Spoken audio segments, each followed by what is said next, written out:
जय जगन्नाथ प्रिय दर्शक बंधु आज आपण को एमिति एक गुप्त रहस्य विषय कहबी जहाँ जानिबा परे आपण आश्चर्य होई रही जिबे। तेबे चलंतु दर्शक बंधु सेही रहस्य विषय आलोचना करिबा। आपण माने जानिथिबे जेतेबेले जणे व्यक्तिर मृत्यु हुए तांको घर बाहरे भीड़ जमा हुए, संपर्कीय माने एकाठी हुअंती, सेठारे कांदणा एवं शोक आरंभ हो जाए एवं तापरे एक शेष शोभायात्रा आरंभ हुए। राम नाम सत्य है मंत्र सहित शव को मशाण आड़ को निया जाए।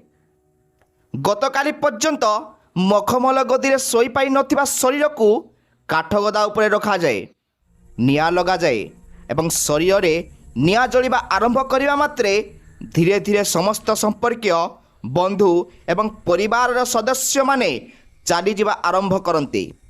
सेमाने आउ पछकु चाहती नहीं एवं भावती जे सबकिछि शेष हो जाइछि, किंतु प्रकृत में कौन सबकिछि शेष हो गला?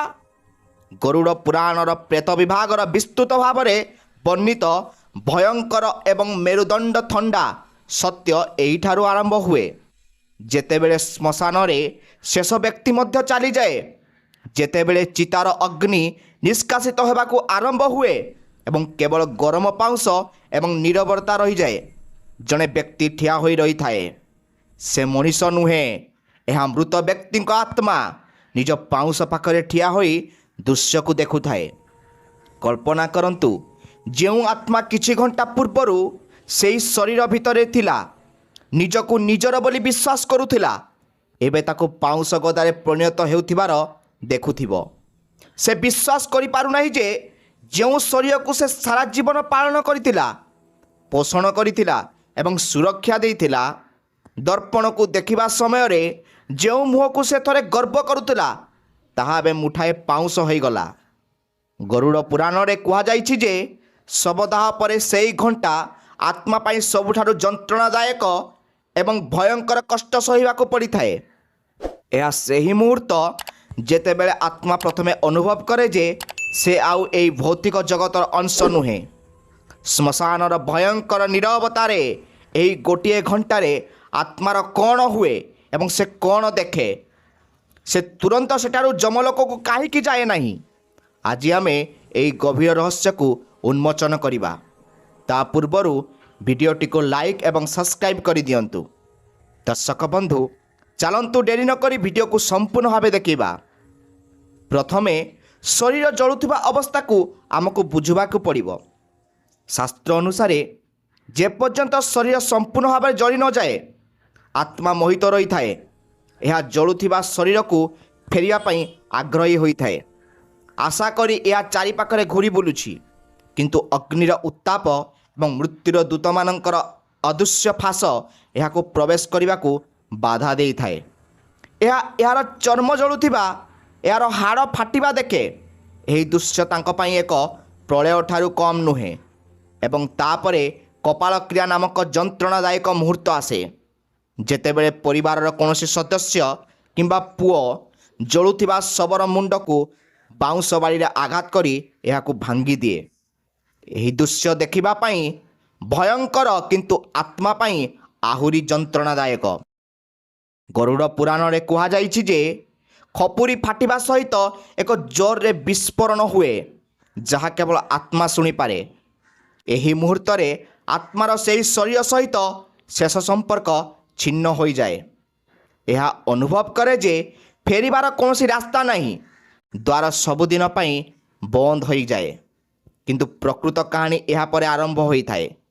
जेतेबेले शवदाह उत्सव समाप्त हुए एवं शरीर पाउंस हो जाए, परंपरा अनुसार परिवार सदस्य एवं संपर्क माने चली जावा आरंभ करती। शास्त्र गुड़िक कड़ाकड़ी भाव में उल्लेख करती जे श्मशान भूमि फेरिबा समय रे पछको चाहिबा उचित नुहे। आपण केबे भाबिछंती कि यह कहीं कहा जाए? यह पछरे एक गभीर भयंकर कारण अछि। जेतेबेले परिवार सदस्य चली जावा आरंभ करती आत्मा भयभीत हुए। से भावे से माने कुआड़े जाउछंती, मते एही निर्जन एवं भयंकर स्थान रे एका छाड़ी। से चित्कार करे, से डाके, अपेक्षा कर, मते तुम सहित नहीं जाओ। ଆସ, ମୁଁ ଏଠାରେ ଏକା ରହିପାରିବି ନାହିଁ, ମୁଁ ଭୟ କରୁଛି। କିନ୍ତୁ କେହି ଏହା ଶୁଣିପାରନ୍ତି ନାହିଁ, କାରଣ ବର୍ତ୍ତମାନ ଏହା ପବନରେ ପ୍ରତିଧ୍ୱନିତ ହେଉଥିବା ଶବ୍ଦ ନୁହେଁ, ବରଂ ଏକ କମ୍ପନ। ଆତ୍ମା ଦୌଡ଼େ, ଏହା ତାଙ୍କ ପୁଅକୁ ଧରିବାକୁ ଚେଷ୍ଟା କରେ, ଏହା ତାଙ୍କ ସ୍ତ୍ରୀ କିମ୍ବା ସ୍ୱାମୀଙ୍କୁ ଡାକେ, ଏହା ସେମାନଙ୍କ ପୋଷାକ ଧରିବାକୁ ଚେଷ୍ଟା କରେ, କିନ୍ତୁ ତାଙ୍କ ହାତ ସେମାନଙ୍କ ଶରୀର ଦେଇ ଚାଲିଯାଏ। ସେ କାହାକୁ ଛୁଇଁପାରେ ନାହିଁ, ସେ କାହାକୁ ଅଟକାଇ ପାରେ ନାହିଁ। ଏବଂ ଯେତେବେଳେ ସେ ଦେଖେ ଯେ ତାଙ୍କ ନିଜ ଲୋକମାନେ, ଯାହାଙ୍କ ପାଇଁ ସେ ସାରା ଜୀବନ ପାପ କରିଛନ୍ତି, ମିଛ କହିଛନ୍ତି, ଠକିଛନ୍ତି ଏବଂ ଦିନରାତି ଟଙ୍କା ରୋଜଗାର କରିବା ପାଇଁ କାମ କରିଛନ୍ତି, ସେ ଆଜି ସେମାନେ ତାକୁ ଏକ ଅଜଣା ସ୍ଥାନରେ ପାଉଁଶ ଗଦା ପାଖରେ ଏକା ଛାଡ଼ି ଦେଉଛନ୍ତି। ତାପରେ ସେ ତାଙ୍କ ଜୀବନର ସବୁଠାରୁ ବଡ଼ ବିଶ୍ୱାସଘାତକତା ଅନୁଭବ କରୁଛନ୍ତି। ସେ ଅନୁଭବ କରୁଛନ୍ତି ଯେ ଏହି ଦୁନିଆରେ କୌଣସି ସମ୍ପର୍କ ଚିରସ୍ଥାୟୀ ନୁହେଁ। ବ୍ୟକ୍ତିଗତ ଲାଭ ପାଇଁ ସମସ୍ତେ ବନ୍ଧୁ ଥିଲେ, ଶରୀର ତାଙ୍କୁ ଛାଡ଼ିବା ମାତ୍ରେ ସେମାନେ ସମସ୍ତେ ଦୂରେଇ ଗଲେ। ଦର୍ଶକ ବନ୍ଧୁ, ଏବେ ପ୍ରଶ୍ନ ଉଠେ, ଆତ୍ମା ସେହି ଶ୍ମଶାନରେ 1 ଘଣ୍ଟା ପାଇଁ କାହିଁକି ରହେ? ଏହା ତୁରନ୍ତ ସେମାନଙ୍କ ପଛେ ପଛେ କାହିଁକି ପଡ଼େ ନାହିଁ? ଗରୁଡ଼ ପୁରାଣ ଅନୁସାରେ ଶ୍ମଶାନକୁ ଭଗବାନ ଶିବଙ୍କର ବାସସ୍ଥାନ ବୋଲି ବିବେଚନା କରାଯାଏ। କିନ୍ତୁ ଏହା ଅସନ୍ତୁଷ୍ଟ ଆତ୍ମା, ଭୂତ ଏବଂ ପିଶାଚ ମଧ୍ୟ ଏକ ଦୁର୍ଗ। ଯେତେବେଳେ ଏକ ନୂତନ ମୃତ୍ୟୁ ଘଟେ, ଏକ ସୁରକ୍ଷା କବଚ ଆତ୍ମାକୁ ଘେରି ରହିଥାଏ।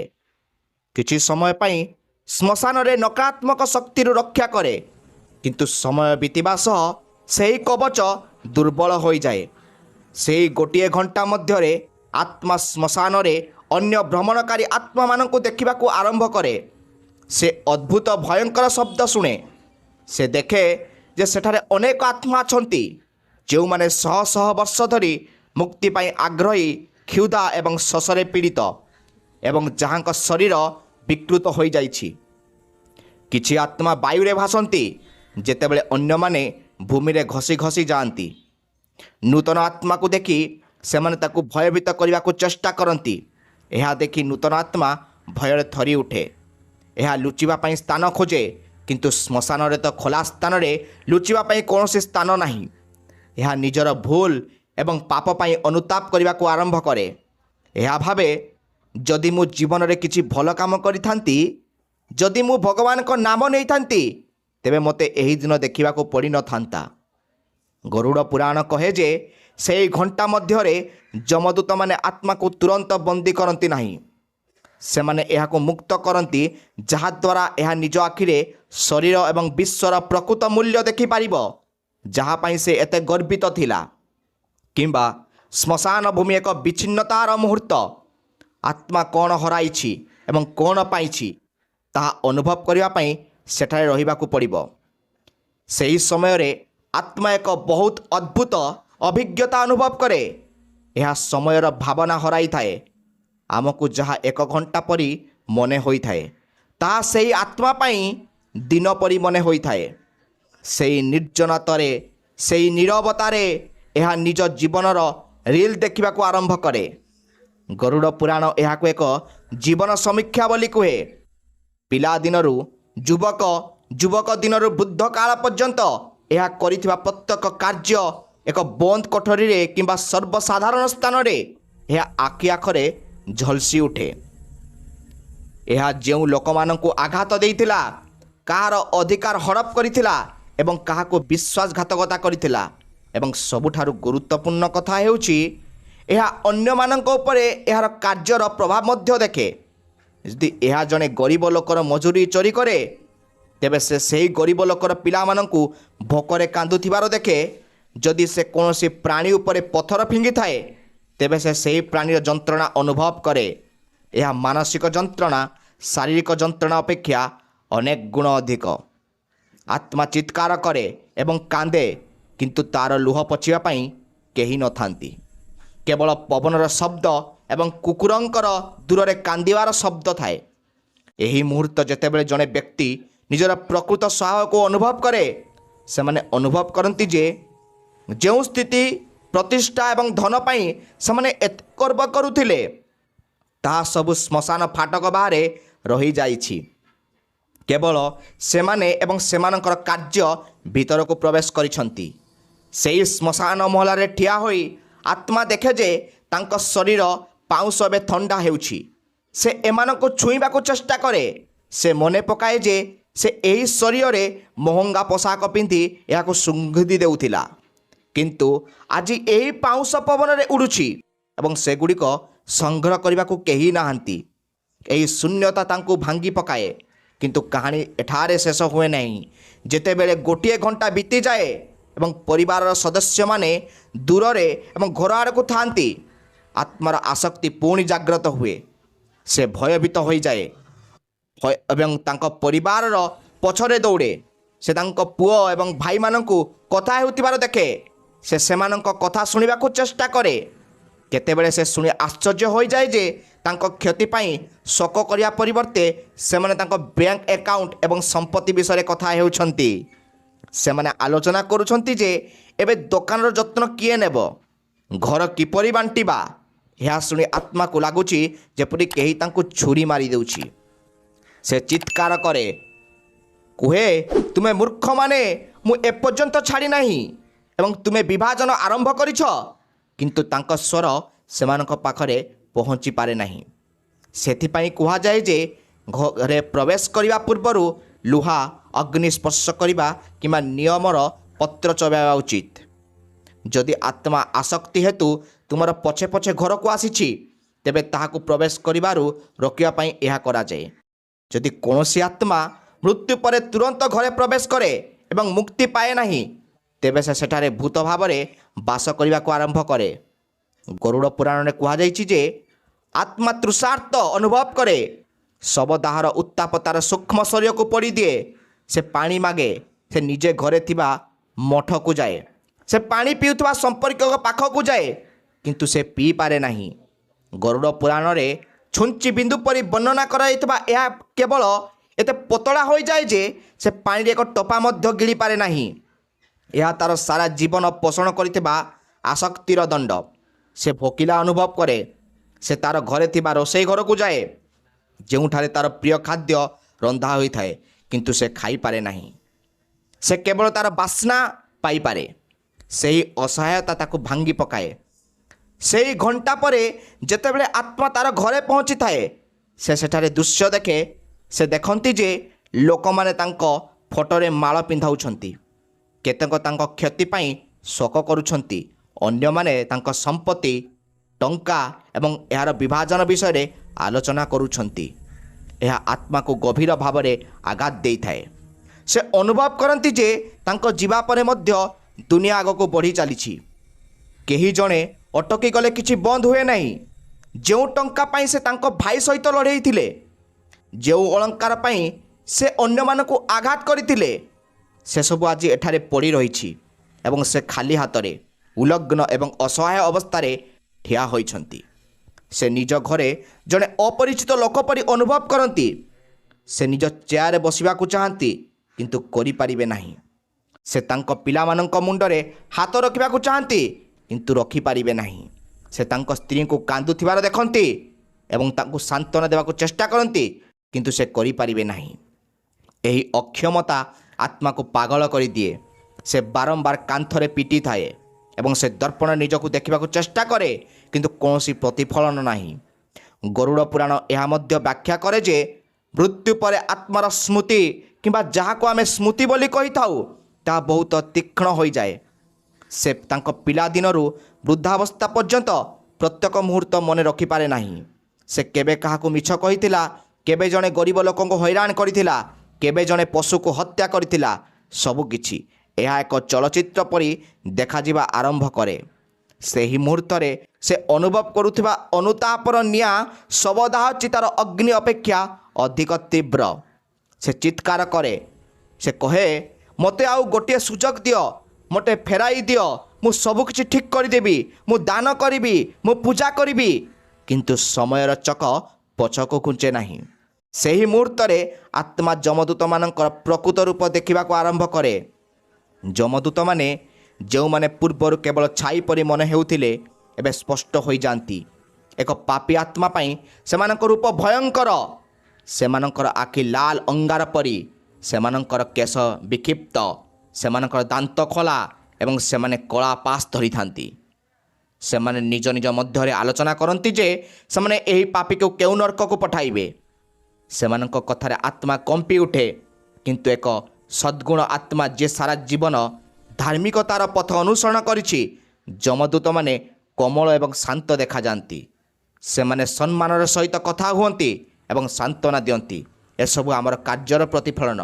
ଆମେ ଯାହା କରୁ ତାହା ହିଁ ଆମ ଶେଷରେ ଦେଖୁ। ବନ୍ଧୁଗଣ, ଏହି ଗୋଟିଏ ଘଣ୍ଟା ଯାହା ଏକ ଆତ୍ମା ଶ୍ମଶାନରେ ଏବଂ ତାପରେ ତାର ଘରର ଦ୍ୱାର ଦେଶରେ ବିତାଇଥାଏ, ତାହା ତାକୁ ଜୀବନର ପ୍ରକୃତ ଉଦ୍ଦେଶ୍ୟ ବୁଝିବା ପାଇଁ ଯଥେଷ୍ଟ। ଆମେ ଆମର ସମଗ୍ର ଜୀବନ ଦୌଡ଼ି ଦୌଡ଼ି ଟଙ୍କା ରୋଜଗାର, ପ୍ରସିଦ୍ଧି, ଏକ ବଡ଼ ଘର ନିର୍ମାଣ କରିବାର ବିତାଇ ଦେଉଛୁ। ଆମେ ସମ୍ପର୍କକୁ ବିପଦରେ ପକାଇଥାଉ ଏବଂ ନୀତିକୁ ଭୁଲି ଯାଉ। କିନ୍ତୁ ଶେଷରେ ସେହି ଗୋଟିଏ ଘଣ୍ଟାରେ ଆମର କେବଳ ଆମର କାର୍ଯ୍ୟ ଅଛି। ଯଦି ତୁମେ ତୁମ ଜୀବନରେ ଜଣେ ତୁଷାର୍ଥ ବ୍ୟକ୍ତିକୁ ପାଣି ଦେଇଛ, ତେବେ ତୁମେ ଆସକ୍ତି ଅନୁଭବ କରିବ। ଯଦି ତୁମେ ଜଣେ ଉଲଗ୍ନ ବ୍ୟକ୍ତିକୁ ପୋଷାକ ଦେଇଛ, ତେବେ ତୁମେ ସୁରକ୍ଷା ଅନୁଭବ କରିବ। କିନ୍ତୁ ଯଦି ତୁମେ କେବଳ ଛଡ଼ାଇ ନେଇଛ, କେବଳ ଗଚ୍ଛିତ କରିଛ, ତେବେ ତୁମେ କେବଳ ଯନ୍ତ୍ରଣା ଅନୁଭବ କରିବ।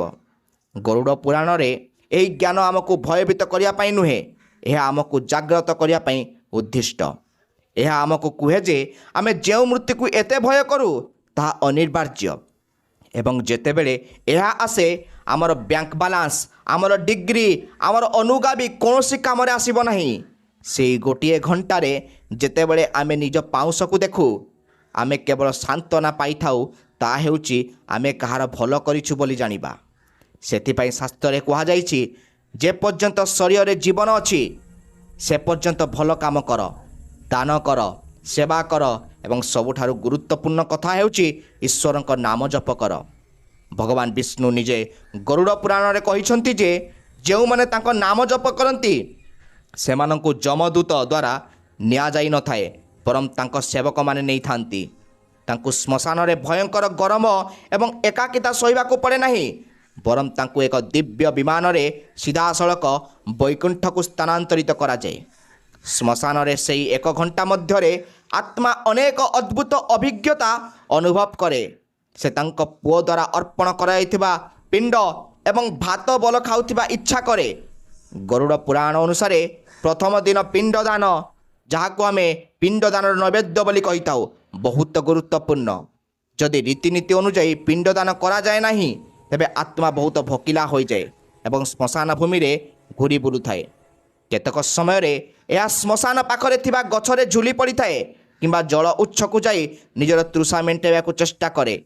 କିନ୍ତୁ ଶରୀର ବିନା ତୃଷା ମେଣ୍ଟାଇ ହେବ ନାହିଁ। ଏହି ତୃଷା ଶାରୀରିକ ନୁହେଁ, ବରଂ ଆଧ୍ୟାତ୍ମିକ ଏବଂ କେବଳ ମନ୍ତ୍ର ଏବଂ ଭକ୍ତି ମାଧ୍ୟମରେ ତୃପ୍ତ କରାଯାଇପାରିବ।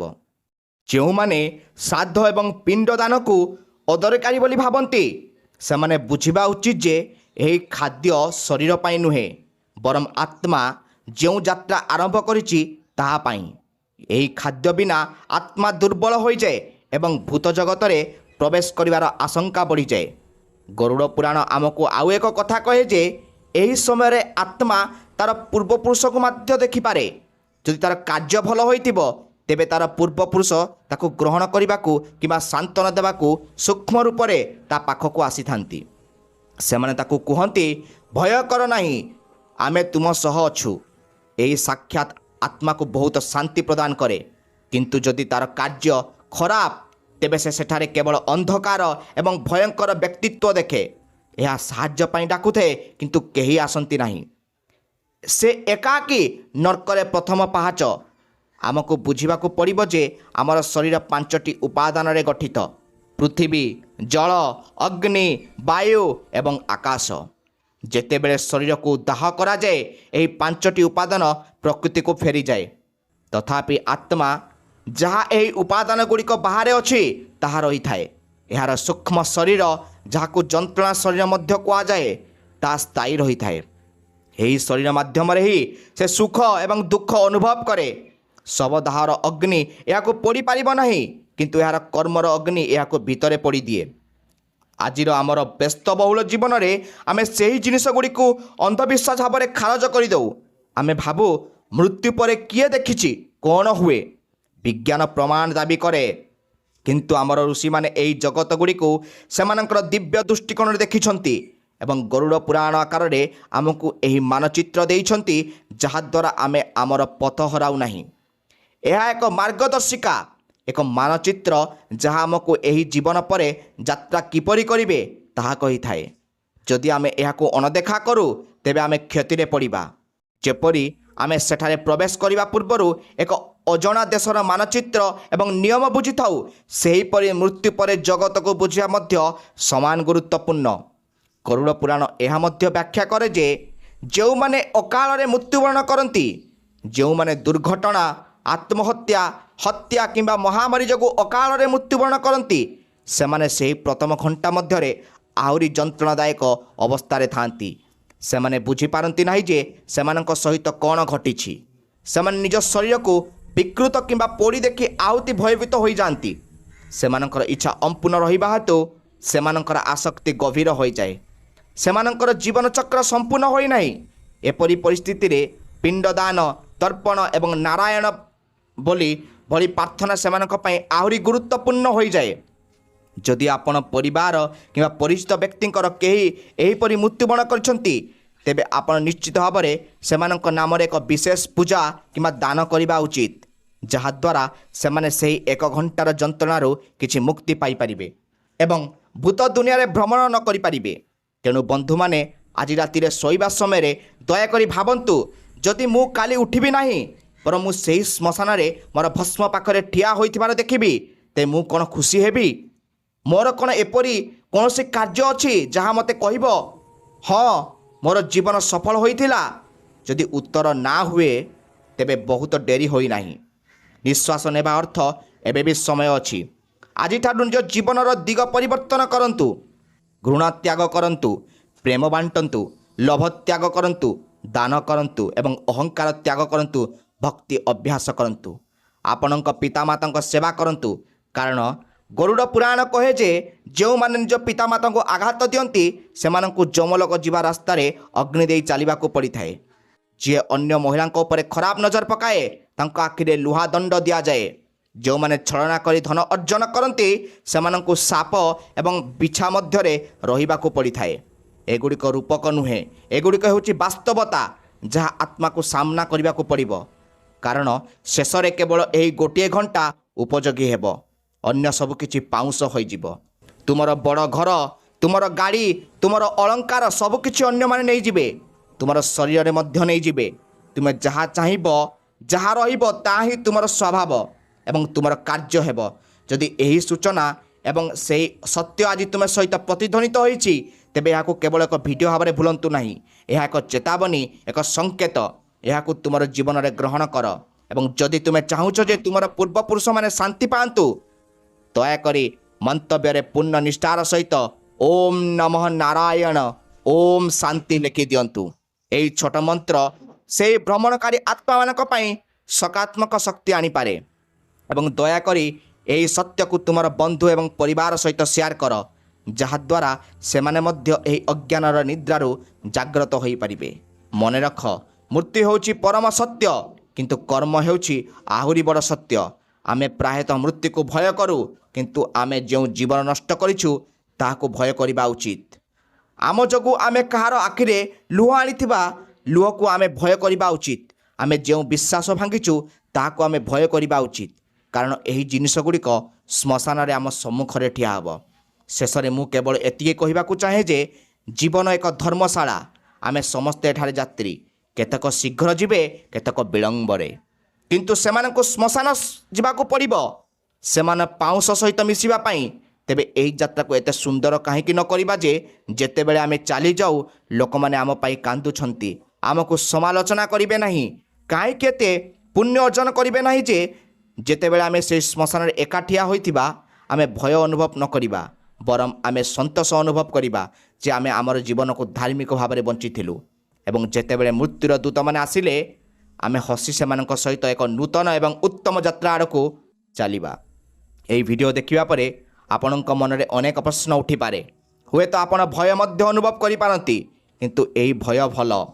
ଯଦି ଏହା ଆପଣଙ୍କୁ ଭୁଲ କରିବାକୁ ବାଧା ଦିଏ, ତେବେ ଏହି ଭୟ ଏକ ରକ୍ଷକ ଯାହା ଆପଣଙ୍କୁ ବିନାଶର ପଥରେ ଯିବାରୁ ବାଧା ଦିଏ। ଦର୍ଶକ ବନ୍ଧୁ, ଆଜିର ଏହି ଜ୍ଞାନବୋଧକ ଉପସ୍ଥାପନା ଯଦି ଆପଣଙ୍କୁ ପସନ୍ଦ ଆସିଛି ତେବେ ଆମ ଭିଡ଼ିଓକୁ ଲାଇକ୍ ଏବଂ ସବସ୍କ୍ରାଇବ୍ କରିଦିଅନ୍ତୁ। ଏବଂ ଯଦି ଆପଣ ପ୍ରଭୁ ଜଗନ୍ନାଥଙ୍କୁ ଅନ୍ତରରୁ ଭଲ ପାଉଥିବେ ତେବେ ତଳେ ଦିଆଯାଇଥିବା କମେଣ୍ଟ ବକ୍ସରେ ଜୟ ଜଗନ୍ନାଥ ଲେଖିବାକୁ ଭୁଲିବେ ନାହିଁ। ଯାହାଫଳରେ ଆମେ ଭାବିବୁ ଆମ ପରିଶ୍ରମ ଆପଣଙ୍କ ଜୀବନରେ କିଛି ଆଧ୍ୟାତ୍ମିକତାର ଭାବନାକୁ ଉନ୍ନତି କରାଇ ପାରିଛି। ଆମେ ପ୍ରାର୍ଥନା କରୁଛୁ ଜଗତର ନାଥ ଜଗନ୍ନାଥ ଆପଣଙ୍କର ପରିବାରକୁ ସବୁବେଳେ ହସ ଖୁସିରେ ରଖିଥାନ୍ତୁ। ପୁଣି ଦେଖାହେବା ଆଉ ଏକ ଆଧ୍ୟାତ୍ମିକ ରହସ୍ୟ ସହିତ। ସେ ପର୍ଯ୍ୟନ୍ତ ଆମକୁ ବିଦାୟ ଦିଅନ୍ତୁ। ରହୁଛି, ଧନ୍ୟବାଦ।